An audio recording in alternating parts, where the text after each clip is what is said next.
प्राची जी, आपने दो चीजें बहुत महत्वपूर्ण कही हैं। सबसे पहले कहा है डेमोन्स्ट्रेट विल टू एक्ट, वो भारत ने कर दिया है। जो हमारी आवाम चाहती थी, हमने जाके वही हमले घुस के उनके पीओके से लेके भावलपुर तक हमने हमले किए, यानी कि इंटरनेशनल बॉर्डर के सामने भी, एलओसी के सामने भी। तो पॉलिटिकल विल क्लियरली डेमोन्स्ट्रेट कर दिया उनको कि हम आगे भी कुछ करेंगे, तो हमारे पास वो इंस्ट्रूमेंट्स ऑफ वॉर हैं जिनका इस्तेमाल करके हम घुस के घर में घुस के मारेंगे। लेकिन जो दूसरी चीज आती है, अब बॉल किसके कोर्ट में है? बॉल है पाकिस्तान के कोर्ट में। उनको डेमोन्स्ट्रेट करना है, ठीक है, वो कहते हैं हम बातचीत के लिए तैयार हैं, पर उनको डेमोन्स्ट्रेट करना है कि क्या वो हाफिज सईद हमको देंगे, क्या वो ताला सईद को हमको देंगे, क्या वो सलाउद्दीन को हमको देंगे, मसूद अजहर को देंगे, क्या वो टेरर इंफ्रास्ट्रक्चर को डिसमेंटल करेंगे, क्या वो तैयार है कि आतंकवाद एज अ टूल का इस्तेमाल नहीं किया जाएगा पाकिस्तान से? ऐसे तो नहीं हो सकता ना कि अचानक से उनका हृदय परिवर्तन हो गया कि कल तक आप न्यूक्लियर वॉर की धमकी दे रहे थे, कल तक आप बता रहे थे कि हमारी मिसाइलें जो हैं वो खाली सजाने के लिए नहीं रखी हुई हैं, और अचानक से आज आप कह रहे हैं कि हम बातचीत के लिए तैयार हैं। तो दुश्मन की नीयत पर और दुश्मन के बयानों पर भरोसा तो नहीं करना चाहिए। लेकिन यहाँ पर ये मार्शल श्रीवास्तव, हम ये समझना चाहेंगे कि जिस तरह से यहाँ पर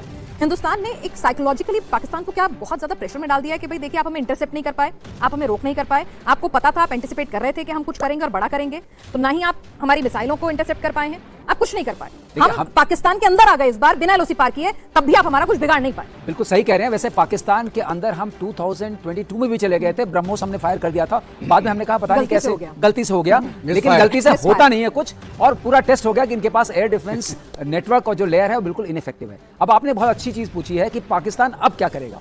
पाकिस्तान को अब तक एक कवर था, फसाड था कि मेरे पास न्यूक्लियर वेपन है, अगर मैं इसको बोलूंगा तो कोई पंजाब या इसमें आने की भारत हिम्मत नहीं करेगा। तो भारत ने भी बताया है कि पंजाब में आपने 4 जो पाले थे वो चारों पर हमने अटैक किया है, लश्कर और जैश ए मोहम्मद दोनों पर अटैक किया है, बहुत जबरदस्त अटैक किया है। तो उनके अंदर एक डर पैदा होगा, और मैं आपको बता दूं विराट जी, डर सबसे बड़ी कुंजी है। फियर इज द की।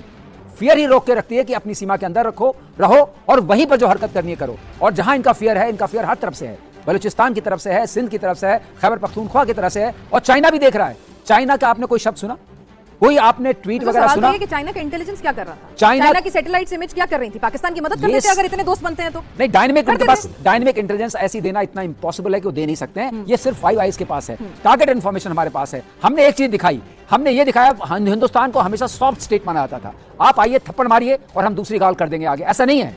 अब अगर आप थप्पड़ मारेंगे तो हम घूसा मारेंगे। ये वाली बात जब मालूम हो जाएगी तो आप देखेंगे हर चीज से एक तरीका का एक अपने आप एक समझौता सा हो जाता है। अब वो समझौता होगा, फियर इज द की, और ये डालना बहुत जरूरी था। सॉफ्ट स्टेट की जो इमेज थी उसको खत्म करके हार्ड स्टेट की इमेज आनी चाहिए कि अगर आप हमें तंग करेंगे तो हमें भी आता है क्या करना है।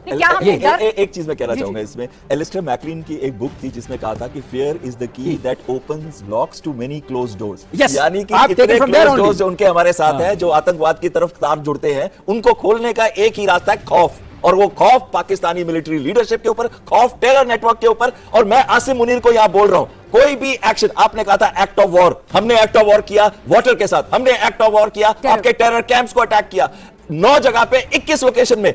लेट मी सी आप अब क्या करेंगे, what is going to be your response? जो भी होगा हम आपको छोड़ेंगे नहीं। अस्मिंदर, तुम्हारे ललकार की उनके यहां से कोई पुकार नहीं आएगी। ललकार रहे हो यहां बैठे बैठे। उनके पास क्या अभी अगर देखा जाए तो पाकिस्तान एक कैच 22 जिसे हम कहते हैं कि इधर कुआं उधर खाई वाली सिचुएशन में है। मुनीर अगर हमला ना करे तो फिर एक कमजोर फौजी कहलाएंगे वो।